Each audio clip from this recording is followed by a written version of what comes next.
आकाशवाणी लखनऊ से प्रस्तुत हैं प्रादेशिक समाचार।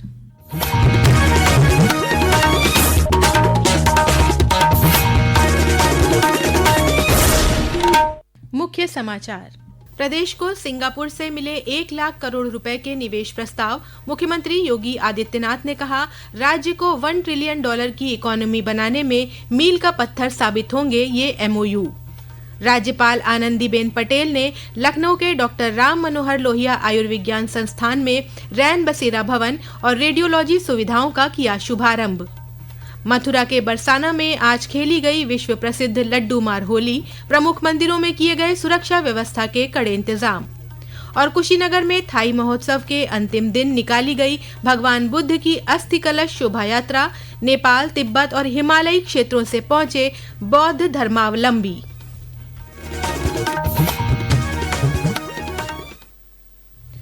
नमस्कार, प्रदेश के समाचारों के साथ मैं तनवीर फातिमा और अब समाचार विस्तार से। मुख्यमंत्री योगी आदित्यनाथ के 2 दिवसीय सिंगापुर दौरे के दौरान प्रदेश को विभिन्न कंपनियों से 1 लाख करोड़ रुपए के निवेश प्रस्ताव प्राप्त हुए हैं, जिसमें इन्वेस्ट यूपी के साथ 60,000 करोड़ रुपए के महत्वपूर्ण समझौता ज्ञापन भी शामिल हैं। 2 दिनों में विभिन्न क्षेत्रों की कंपनी के शीर्ष अधिकारियों के साथ मुख्यमंत्री ने संवाद कर प्रदेश में इंफ्रास्ट्रक्चर, एविएशन और डिजिटल इंफॉर्मेशन जैसे क्षेत्रों में निवेश को लेकर चर्चा की। श्री योगी ने सिंगापुर दौरे के दौरान मीडिया को संबोधित करते हुए कहा कि उत्तर प्रदेश में प्रधानमंत्री नरेंद्र मोदी के मार्गदर्शन में हुए कार्यों की चर्चा अब दुनिया भर में हो रही है।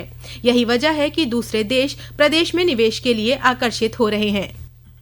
कल से अब तक जो हमें प्रस्ताव प्राप्त हुए हैं, इनमें लगभग 1 लाख करोड़ रुपए के प्रस्ताव उत्तर प्रदेश में इन्वेस्टमेंट के भी प्राप्त हुए हैं, जिनमें 60,000 करोड़ के MOU हमारी जो टीम है इन्वेस्ट यूपी के साथ में अब तक यहाँ पे संपन्न हो चुके हैं। और सभी लोगों को अच्छा लग रहा है कि यूपी के अंदर प्रधानमंत्री मोदी जी के मार्गदर्शन में जो मेहनत हुई है, आज उसका प्रकाश और उसकी यश गाथा देश ही नहीं दुनिया के अंदर भी लोगों को सुनाई दे रही है। लोग बहुत सकारात्मक भाव के साथ यूपी के अंदर अपना निवेश करने के लिए एक सोचते हैं। मुख्यमंत्री ने कहा कि सिंगापुर की विभिन्न कंपनियों के साथ हुए MOU प्रदेश में निवेश, रोजगार और $1 ट्रिलियन की इकोनॉमी की दिशा में मील का पत्थर साबित होंगे। यूपी के उन संभावनाओं को जो इन्वेस्टमेंट के लिए, एम्प्लॉयमेंट के लिए और $1 ट्रिलियन की इकोनॉमी की दिशा में यूपी को आगे बढ़ाने के लिए जो आवश्यक है, उसके लिए ये सभी कार्यक्रम हमारे सफलतापूर्वक आगे बढ़े हैं। और मेरा विश्वास है ये जो MOU यहाँ पर हो रहे हैं, ये सभी यूपी को $1 ट्रिलियन की इकोनॉमी बनाने की दिशा में मील के पत्थर साबित होंगे। सिंगापुर दौरे के दूसरे दिन प्रदेश सरकार ने एविएशन सर्विस सेक्टर की अग्रणी कंपनी के साथ महत्वपूर्ण MOU पर हस्ताक्षर किए। इस समझौते के तहत नोएडा इंटरनेशनल एयरपोर्ट पर अत्याधुनिक कार्गो कैंपस और विश्व स्तरीय एयर केटरिंग किचन स्थापित होगा। इसके अलावा इन्वेस्ट यूपी एक अन्य समझौते के तहत सिंगापुर की कंपनी के साथ मिलकर प्रदेश में डिजिटल ट्रांसफॉर्मेशन के लिए काम करेगी।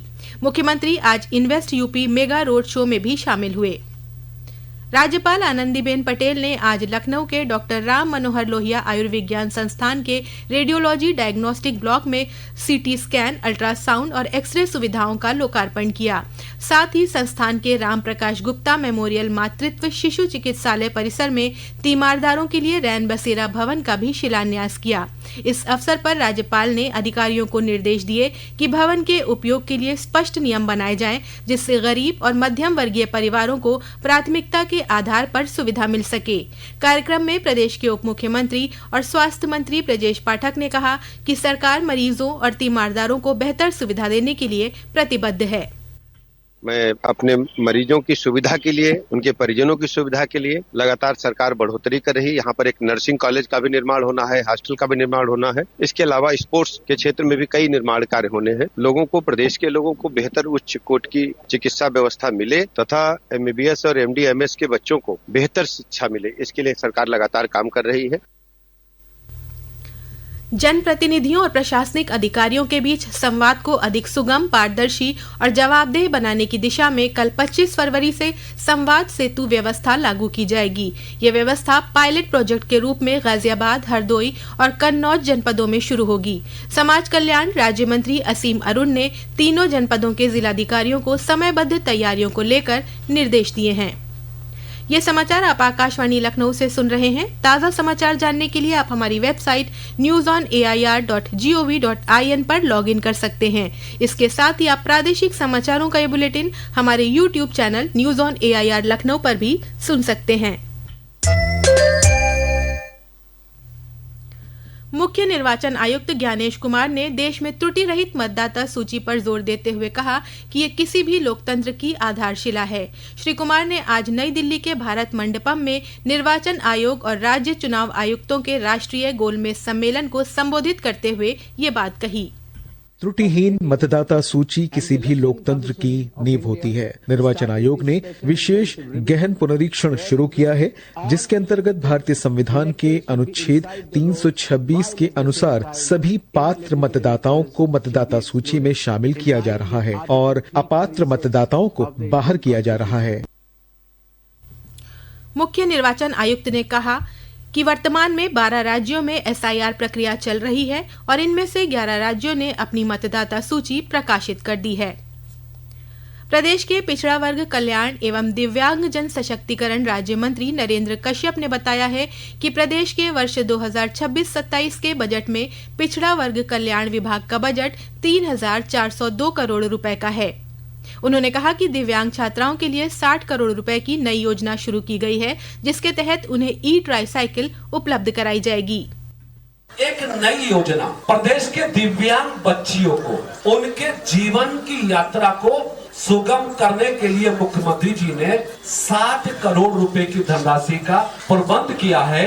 अब हम दिव्यांग छात्रों को भी ट्राईसाइकिल देकर उन बच्चों की यात्रा को आसान करने का काम करने वाले हैं। प्रदेश के गन्ना विकास एवं चीनी मिल मंत्री लक्ष्मी नारायण चौधरी ने आज मथुरा के बरसाना में रंगोत्सव 2026 कार्यक्रम का शुभारंभ किया। आज ही बरसाना के प्रमुख श्रीजी मंदिर में धूमधाम से लड्डू मार होली खेली गई। बरसाना की लठमार होली से ठीक एक दिन पहले खेली जाने वाली लड्डू मार होली का ब्रज में विशेष महत्व है। इस दिन नंदगांव के हुरियारों को न्योता देकर पांडा बरसाना लौटता है, जिसका लोग लड्डू फेंककर स्वागत करते हैं। होली के उत्सव को देखते हुए प्रमुख मंदिरों में सुरक्षा व्यवस्था के कड़े इंतजाम किए गए हैं। कुशीनगर में चल रहे 5 दिवसीय थाई महोत्सव के अंतिम दिन आज भगवान बुद्ध की अस्थि कलश शोभा यात्रा निकाली गई। शोभा यात्रा में थाई कलाकारों का पारंपरिक नृत्य लोगों के आकर्षण का केंद्र रहा। प्रदेश के पर्यटन एवं संस्कृति मंत्री जयवीर सिंह ने कहा कि इस प्रकार के कार्यक्रम धार्मिक पर्यटन को नई दिशा प्रदान करते हैं। और जानकारी हमारे प्रतिनिधि से।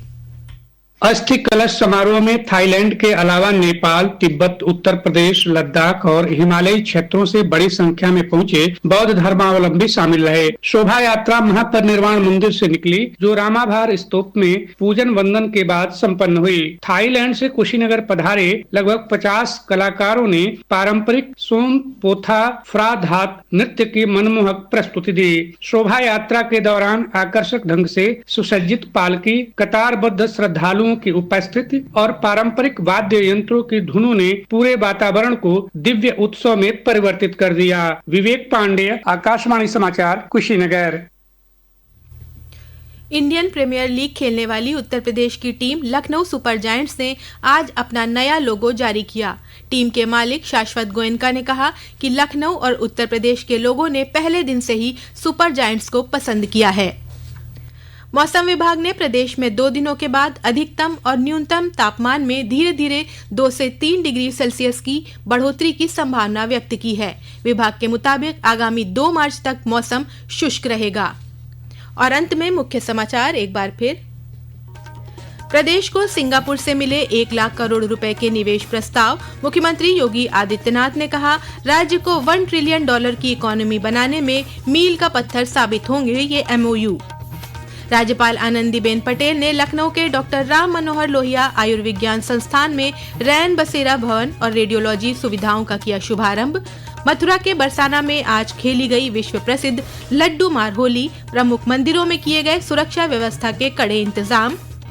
और कुशीनगर में थाई महोत्सव के अंतिम दिन निकाली गई भगवान बुद्ध की अस्थि कलश शोभा यात्रा। नेपाल, तिब्बत और हिमालयी क्षेत्रों से पहुंचे बौद्ध धर्मावलंबी। इसी के साथ प्रादेशिक समाचारों का ये बुलेटिन समाप्त हुआ। अगला बुलेटिन रात 8 बजे FM पर प्रसारित किया जाएगा।